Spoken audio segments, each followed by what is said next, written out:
సిద్ధపరచుడి, ఆయన త్రోవలు సరళము చేయుడి అని అరణ్యములో కేక వినబడుతూ ఉంటుంది అనే ఒక మాట 700 సంవత్సరాల క్రితం చెప్పబడింది. హల్లెలూయా.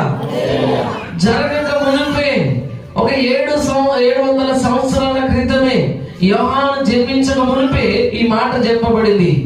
యోహాను జన్మించిన తర్వాత అదే మాటని ఎత్తిపట్టుకొని అరణ్యంలో దేవుని యొక్క రక్షణ గురించి, దేవుని మార్గముల గురించి బోధిస్తున్నాడు. హల్లెలూయా.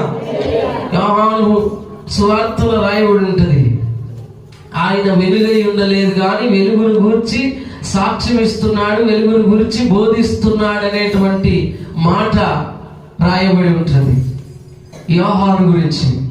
ఈ యోహాను ద్వారా దేవుడు మాట్లాడుతున్నాడు, ఈ యోహాను ద్వారా ప్రజల్ని దర్శిస్తున్నాడు, ఈ యోహాను ద్వారా దేవుని మార్గముల గురించి దేవుడు బోధిస్తున్నాడు. హల్లెలూయా.